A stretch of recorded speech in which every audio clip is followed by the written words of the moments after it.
Raconter les grands moments de la vie, que ce soit les siens ou ceux des autres, c'est fondamental. Mais alors, comment trouver les mots justes en anglais? C'est ce qu'on va voir ensemble. On va explorer le vocabulaire clé pour parler de chaque chapitre d'une vie, de la naissance jusqu'à la retraite. Allez, on plonge dedans. On peut imaginer la vie un peu comme une histoire, une sorte de frise chronologique, exactement comme celle-ci.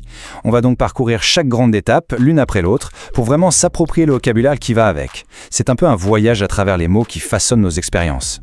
Voilà le programme. On commence par le commencement, avec la naissance et l'éducation. Ensuite, on passera au monde du travail.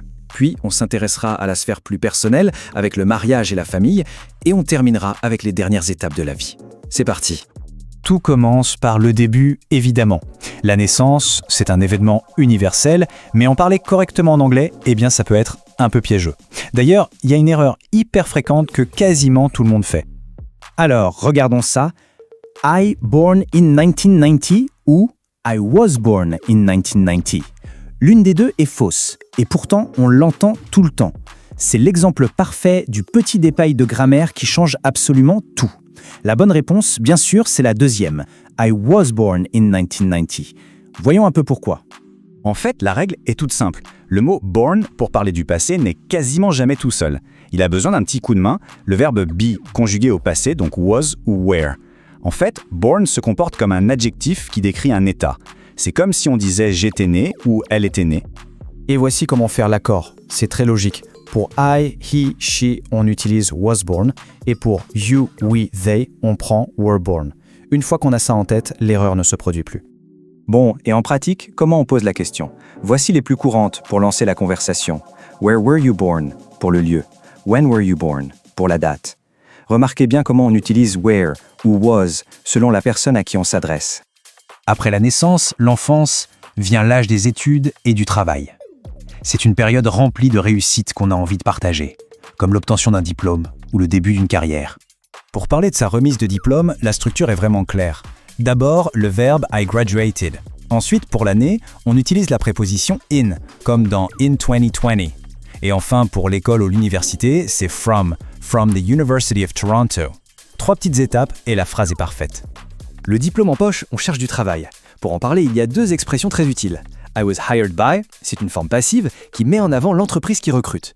Et I got my first job est une tournure plus personnelle, centrée sur l'expérience vécue. Les deux sont extrêmement courantes. Et puis, si tout va bien, vient le moment de la promotion.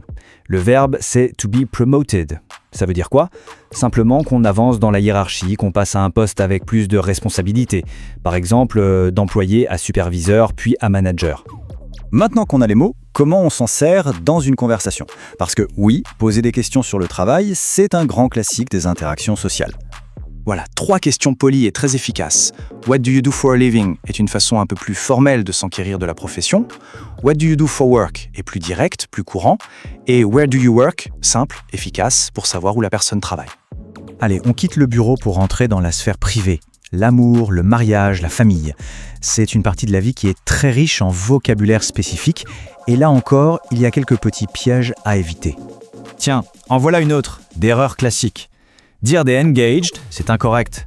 Un peu comme pour born tout à l'heure, il manque un petit quelque chose d'essentiel pour que la phrase tienne debout. On ne peut pas juste utiliser engaged comme un verbe d'action au passé. Et voilà où ça devient intéressant. Il y a 2 options, et les 2 sont correctes. La première, c'est pour décrire l'état actuel. They are engaged. Ils sont fiancés. La deuxième, c'est pour parler du moment où c'est arrivé, de l'événement lui-même. They got engaged. C'est une nuance fine, mais importante. Ce tableau aide vraiment à y voir clair sur la confusion entre marriage et married. Marriage, c'est le nom, l'institution. Get married, c'est la locution verbale, l'action de se marier. Et be married, c'est l'adjectif qui décrit le statut, être marié. Chaque terme a vraiment sa place. Pour parler d'une grossesse, le mot est pregnant, c'est un adjectif. Et la règle, c'est la même que pour born ou engaged, il faut absolument le verbe be. On ne dit jamais she has pregnant, non, c'est toujours she is pregnant. C'est une règle d'or. On arrive maintenant aux dernières étapes de ce parcours de vie. Parler de la retraite et de la fin de vie, ça demande non seulement le bon vocabulaire, mais aussi, souvent, pas mal de délicatesse.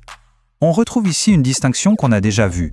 Pour parler de l'action, du moment où la personne a arrêté de travailler, on utilise le verbe he retired.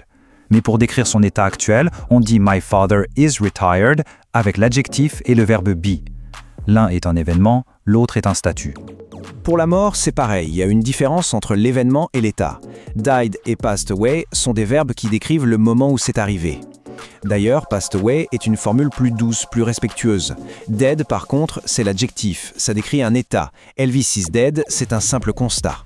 Et ça, c'est une note culturelle vraiment importante. Le sujet de la mort peut être très sensible, surtout dans les cultures occidentales. Par respect, il vaut souvent mieux attendre que son interlocuteur aborde le sujet lui-même, plutôt que de poser des questions qui pourraient le mettre mal à l'aise.